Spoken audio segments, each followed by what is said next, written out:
Hi, everybody. Welcome back to Autism Confidential, the podcast of the National Council on Severe Autism. I'm Jill Escher. I'm the president of NCSA, and this is our 52nd episode, I believe. And we took a little bit of a hiatus last year because our year was nuts. But this year we are restarting the podcast with Vicar, and we have a really incredible guest to start the year. I am absolutely thrilled. We have a big superstar today. He's not well known, at least not yet, in the autism world, but I'm telling you, everyone in the science world knows who he is, and that is Dr. Holden Thorp. Dr. Thorp is editor-in-chief of the Science family of journals. Now, the audience for this podcast is primarily people in the autism world. They're not necessarily researchers or scientists. That might not mean a lot to people, but what people have to know is that this publication, Science, its flagship publication, published by the American Association for the Advancement of Science, it is one of the world's top academic journals. It covers a vast array of scientific disciplines, and I'm telling you, it is the dream of every researcher on the planet to have their work published in its exceedingly esteemed pages. Now, Dr. Thorp is a chemist by training, and Dr. Thorp, please chime in if I'm getting call me Holden, wrong. Please. Yeah. He's a longtime research scientist. He previously served as chancellor of the University of North Carolina at Chapel Hill. He was provost at Washington University in St. Louis.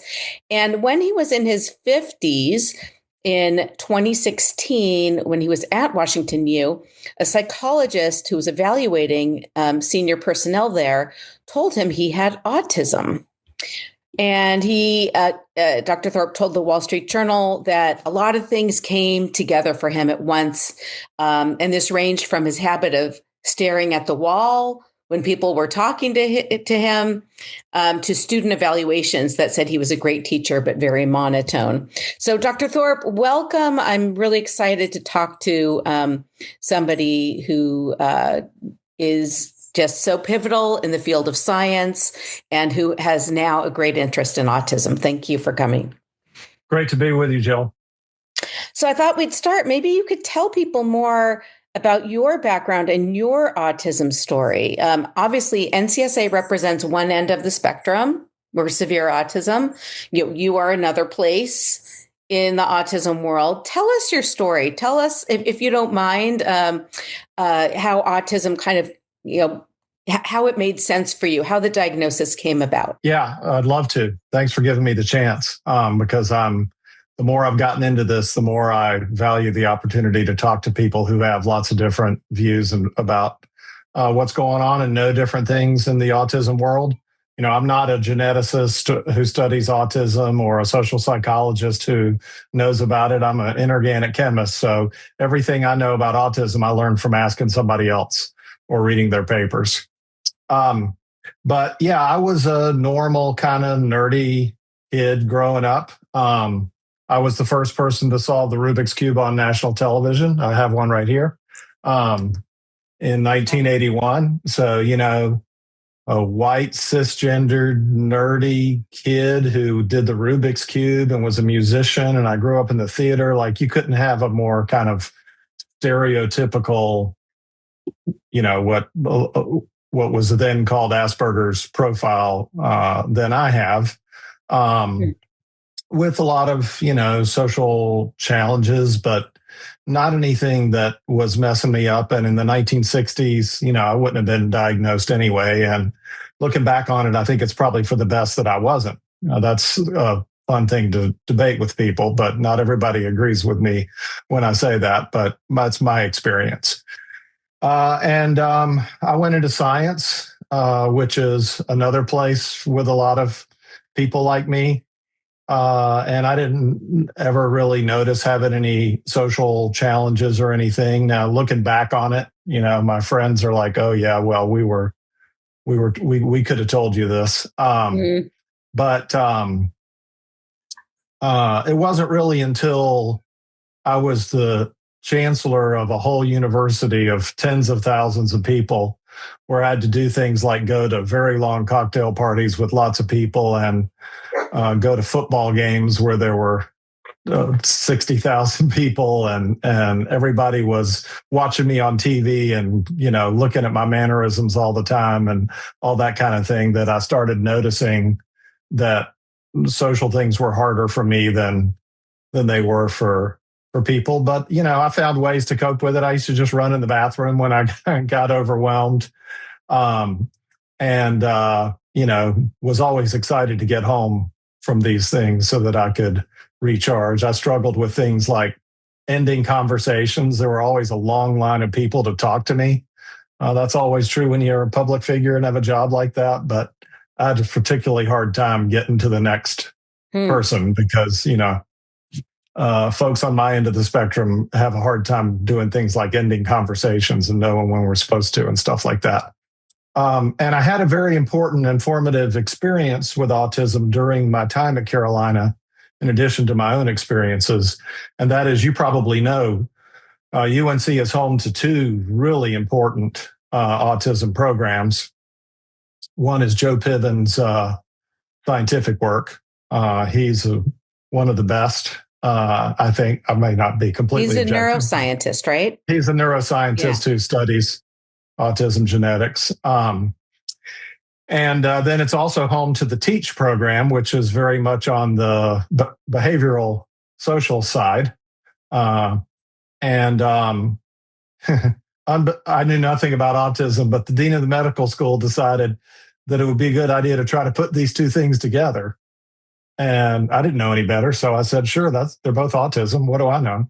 But then I had a line of parents whose children were in TEACH outside my office. But the important, and I managed to smooth that over eventually. But this was before. Long before, yeah. Long before Washington U. Okay. Yeah. So this was kind of how I first, really learned a thing about autism. And, we're, of course, mostly talking about children with severe impairment or significant impairment during that time. So, all I knew about Asperger's was people used to say Bill Gates had it. That was the only thing I knew about Asperger's. So I did have a lot of challenges at UNC, some of them not my own making. People can read all about that on the internet. But I went to Washington University, which also has a lot of great autism researchers. That's where I met John Constantino. Yeah, I know him. Yeah. Yeah. And as you said, I had a sort of normal executive review, and people told the psychologist who was helping me that they thought I had, we still said Asperger's then, that they thought I had Asperger's. I was surprised when she told me, but the more I thought about it, the more it made sense and the more I learned about it. But I didn't disclose it for 6 years. And one of the main reasons was I was worried that it would be disrespectful for somebody who's had as many opportunities as I've had to claim the autism label when there are children like yours and like a lot of parents that I've talked to and who have much more difficulty than I had. And so it was only, kind of after I developed the language of saying high support needs and all the things that we say now and learn more about how this whole world fits together, that I came to the conclusion it was a good idea to start talking about this. And I started to meet lots of people in kind of my end of the spectrum in schools and colleges and stuff that I felt like I was helping. And so that's kind of why I've kept going on this. So that's so you kind of went public in like 20 or it's 2 years ago or so. Yeah, so relatively recently. And you did so because you felt it would be helpful to the broader community. Is that? Yeah. And to me, I mean, I met some, people in the neurodiversity movement who were talking. I could see them saying, I'm on the spectrum or I'm autistic, and seeing their language and, of course I've taught in higher education for 40 years. So I've taught kids with dyslexia, ADHD, autism, and every other thing. And student mental health got to be such a has gotten to be such a big and important thing. Definitely. And lots of scientists, of course, have fixated interests in science. And so they're in the research world. And as I began to kind of test drive saying I was autistic, they responded well to that. So that's how I decided to be more public about it.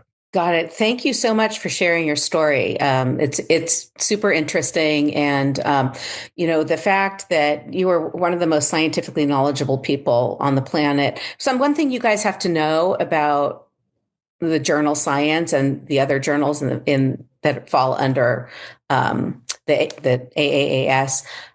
They cover such a huge territory. I mean, you can pick up Science magazine, which is not something most people do in our community, and you can read something about geology, like volcanoes. And then the next thing will be about like advanced molecular biology. And, it's like, it's just crazy. I mean, you really, the people who work in your journal just have to have incredible capacity for science. And it's really an amazing journal. And I encourage people to even just go online, go to the website and check it out. But as we know, there's so many hot topics in autism, and autism last year really kind of blew up with the Trump administration in some good ways and some not good ways.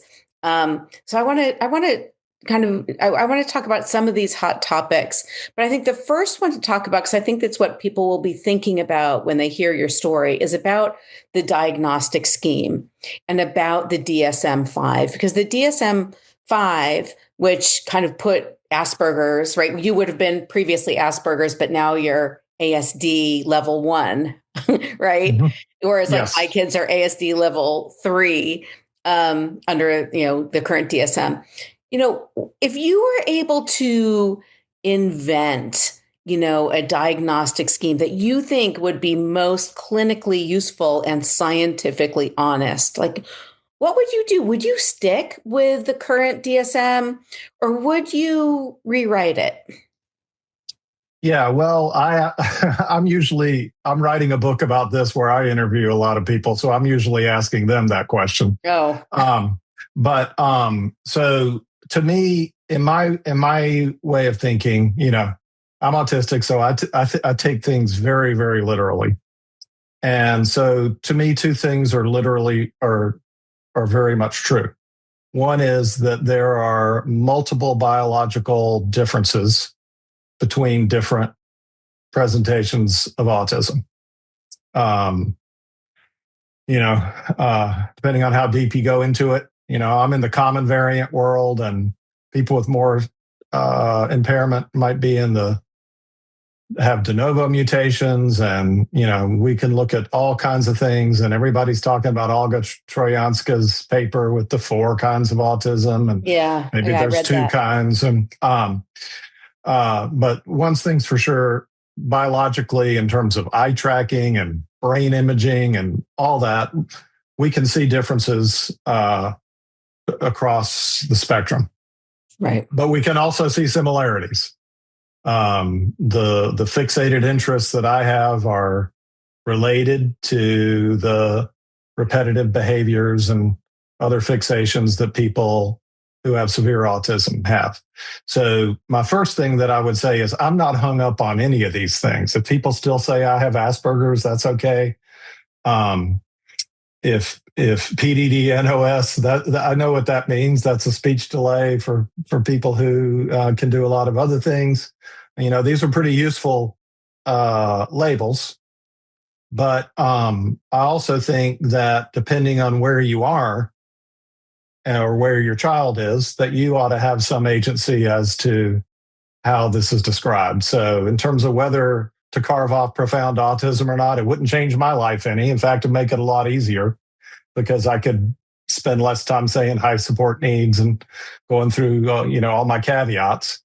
On the other hand, I'm not profoundly autistic. I don't have a child who's profoundly autistic. So it's kind of a cop-out, but I'd say people who have more experience and standing in that world than I do should be the ones to have the most voice when it comes to that. so I'm dodging your question here, but I'm laying out my thing, which is everybody in this has some things that are right and some things that are wrong about the way they view this. If you think autism is all one thing, well, the genetics aren't a lot of help to you on that.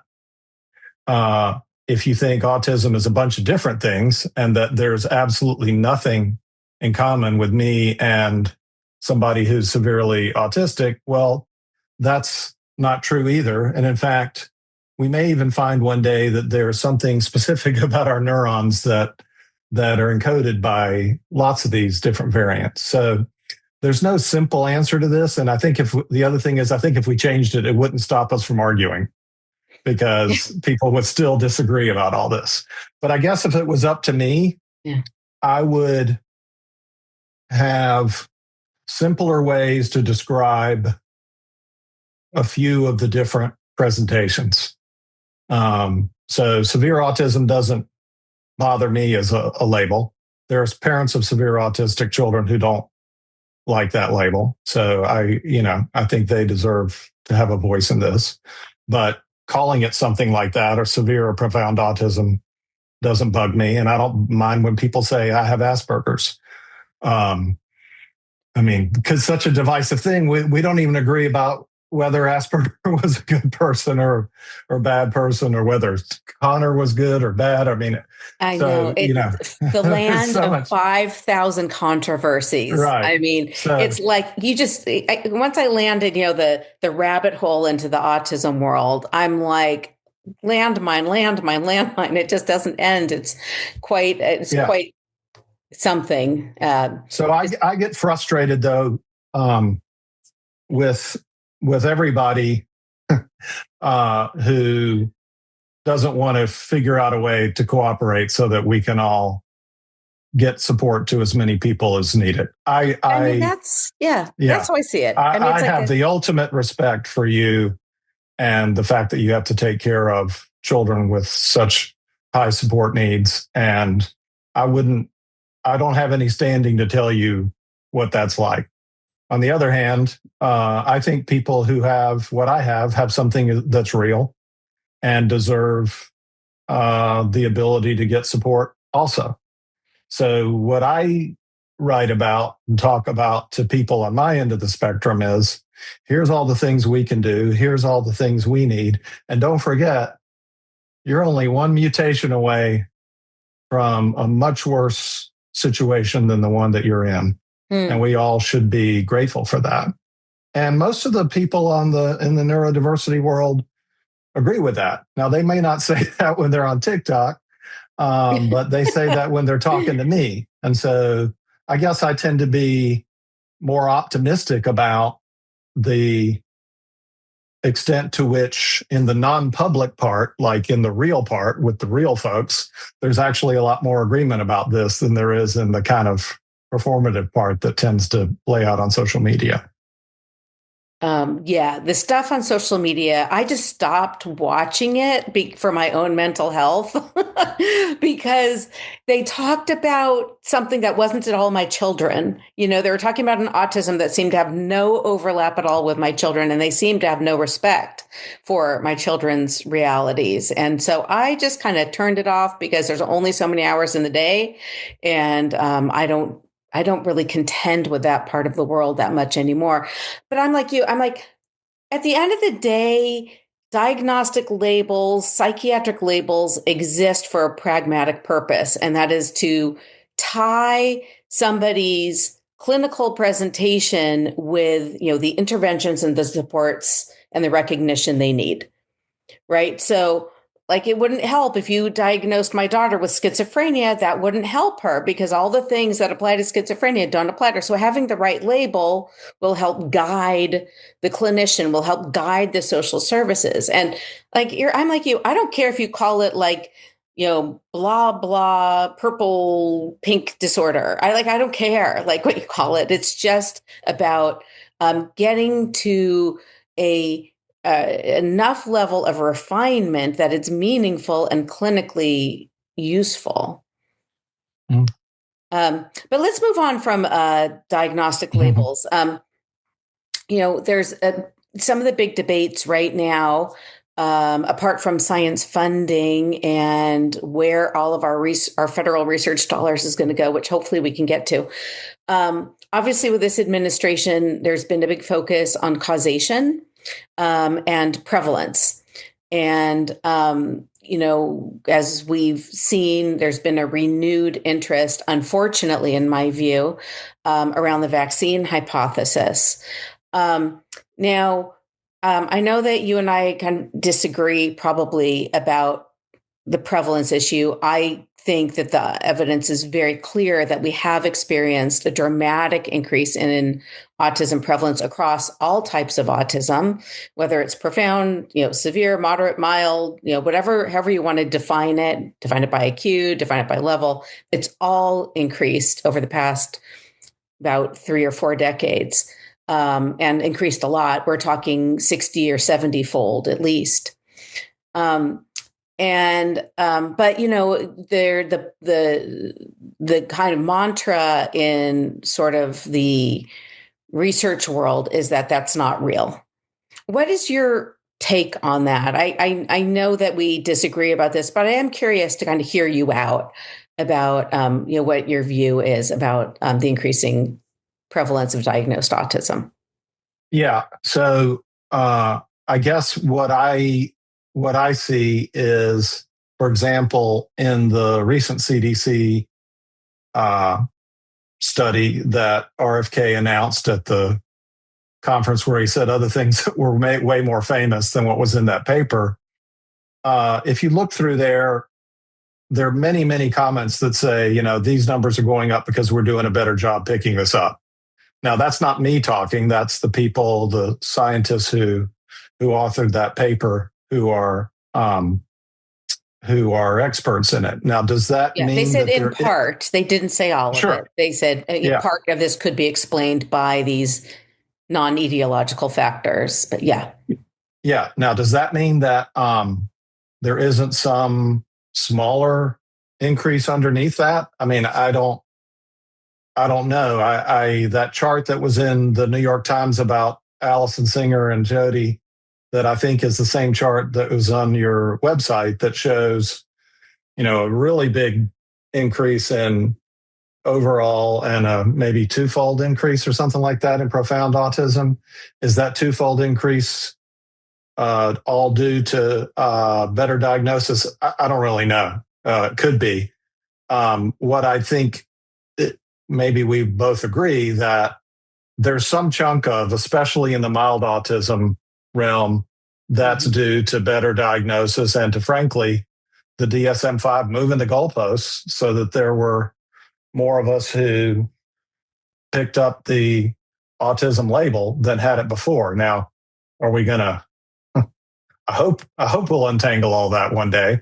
One thing I will say in favor of the administration, because I think it's important to give credit when credit is due.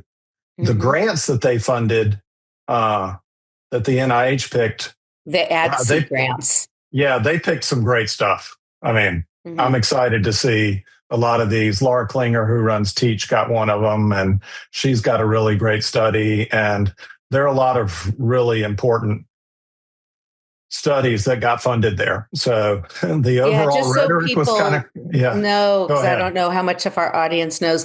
The NIH announced last year a $50 million grant program, sort of $50 million, sort of from nowhere, sort of conjured it up. And it was to look at sort of big data sets to try to identify novel risk factors for autism, but also, on the other hand, also therapeutic outcomes as well. So it was a little bit two sides of the coin. And I think there were about 12 or 13 grants that were awarded. And they were good. A lot of people were like, oh no, are they going to fund a bunch of vaccine research? And that didn't happen. It went to really qualified researchers. So I agree. Yeah. No, you have to give Jay Bhattacharya and his colleagues credit for picking really good stuff there. So I'm excited to see what comes out of that. And I I guess where I disagree with the rhetoric around the epidemic or whatever it is that we're talking about is, the representation of all of it as being growth in profound autism and everybody, who's the new diagnosis all being people who are severely autistic, because we know we're certain that isn't true. And so I think there's a little bit of a political maneuver there to make the numbers look big so that you can kind of create a sense of crisis rather than. I think the numbers are big. I mean, if you just limit the numbers to autism cases with intellectual disability, that has grown. I think it's about fourfold over about 20 years. Mm-hmm. So these are cases that you really would not have gone undiagnosed. And when I say autism with intellectual disability, I'm talking about IQ of 70 and under. So my kids have IQ is probably in the 30s. So if they're nonverbal, they're way down there. And by the way, they don't have any known genetic errors. So just FYI, they're idiopathic, like most of these cases.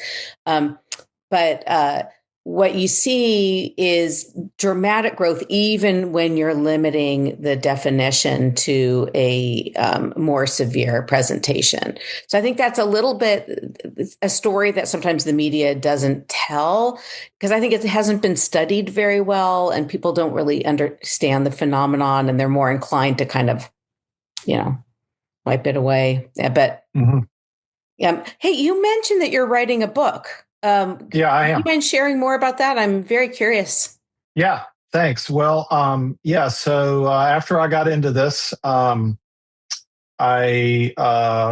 started developing more and more ideas about it. And I had a friend in the publishing business who I started talking to about this. And I think what we identified was that there wasn't a good book for somebody like me who didn't know they were autistic, gets this autism diagnosis, but we don't. I don't have an intellectual disability or all the other challenges that your children have. And I Google autism and I see all these people fighting with each other. So I don't know what to think of the whole thing. And so what I'm working on is a book that you would give to somebody, your kid or someone at your school or someone in your workplace who is going through these things where they have a lot of autistic traits and are trying to figure out whether that's causing them a disability or not. And so it's a pretty, it talks about the history and but it mainly talks about the different traits, because one thing we know from the various online questionnaires like the AQ or the RADS is that nobody gets a 0, right? So everybody has at least 1 point's worth of autistic traits, right? And so the question is that causing you a disability or not? And if so, should you seek a diagnosis and should you disclose it and all this kind of stuff? Or should you just learn some things about it and figure out some tools for dealing with it and go back to your business? What in your view is that line? Like where, because this comes up a lot in our conversations, in the autism world, which is, where's the line between a character trait, a personality type, what color is your parachute, and something that should land in the DSM as a mental disorder because it causes impairment? Like that line is a little fuzzy and a little blurry. How do you draw it? Like, what do you say in your book about that? Yeah, right. So I interview a lot of people. So the layout of the book is sort of my childhood, and I'm quirky, but I don't need a diagnosis. But I go through some of the initial traits, and they meet some of the famous autistic people, and then we get to the middle of my life where I start to have social challenges, and they meet parents of children who have much more struggles, and meet other people who have struggles, and people who experts. who study this kind of thing. And then at the end, we get to like people who live with this in different ways and either did or didn't get a diagnosis or whatever it is. But yeah, so another way you could characterize the spectrum is you could have the people who have a disability no matter what, and the people who have a disability only when the environment is taxing in a particular way. So for me, I have a disability if I'm surrounded with people who all want to talk to me, or if I get asked to perform a certain way, and if I have to do things where I'm not sort of planning every detail and all that. Now, whether those things are a disability or not depends on what people are expecting of you and what situation you are in. So that's why, I think the people on my end of the spectrum, we have so many privileges. One is we can deliberately change our environment so that we don't have a disability or that our traits are not as disabling. And we can read and think and talk about it, so that if we want to try to change either our situation or our behavior, we have the power to do those things. Now, as far as it's not a little, you said it was a little fuzzy. It's incredibly fuzzy. And when I first was told I had Asperger's, I was kind of like, really? Am I just a quirky guy who has a lot of autistic traits? Now I got a 40 on the AQ and I got a 170 on the RADS. That means I have a lot of autistic traits. Does it mean I have autism? That depends on who you ask. And that's one of the things that I try to lay out in the book is, okay, you're here because somebody said you were autistic, but they're really just saying you had a lot of autistic traits. And guess what? So does nobody has a 0. So, and now you have to decide, is this a disability or not? Now, but knowing you have a lot of autistic traits is a good way to make sure you do some things that don't make it a disability. So educating people about this and acknowledging the fact that they have autistic traits is, I think, good, because it means some people can adapt their life, or ask other people to adapt to them in a way that would cause fewer people to struggle and seek a diagnosis and conclude that they needed enough support that they have a disability. And that would mean there would be less resources taken away from people who have much more severe challenges. Now, I can't decide that for any one person. Somebody may say, well, no, I need support. And the way the rules are right now, I can't stop them from doing that. But if they read my book and say, yeah, I got a lot of these traits, and I've organized it each chapter by a different trait. And I think I could do this and this and this to manage these, and they go on and get on with life, then that's good for everyone, including them. And if they say, yeah, this is big, and they end up going and getting a diagnosis and go on TikTok and talk about how they're autistic. Well, right now, the way our world works right now, they can certainly do that. And if that helps them, then that's what we want them to find. Yeah. As I said, I'm pragmatic in the end, like whatever helps people, right, live their best life, achieve what they want to achieve, eliminate suffering, eliminate isolation or anxiety or loneliness or depression or whatever it is, sensory overload, whatever it is that helps them, I'm in favor of. I guess one thing I talk about that I think you'll agree with is I'm very much against calling autism a superpower. And most people I've interviewed agree with me, even people on the neurodiversity, strong neurodiversity proponents. It's just divisive, and I'm sure autism doesn't seem like a power of any kind to you when you're dealing with your kids. To the contrary, it's devastating, absolutely devastating to my children. Yeah. Yeah. And so I find it very disrespectful to call it a superpower. Yeah. I Yeah. appreciate I'm that. sorry for you that you have to hear that sometimes. Oh, all the time. Mhm. All the time. I mean, I feel like, autism is a kind of scary and confusing topic to people. And I think there's been a kind of society wide effort to sort of prettify it and kind of normalize it, romanticize it a little bit. And because we don't understand it and we want the best for our kids. Like everyone wants my kids to do well, right? They want my kids to be happy. I think people come from a good place, right? And so they ask about, their special skills and, when are they going to live independently? Of course, that's never going to come close to happening. They require 24/7, total care.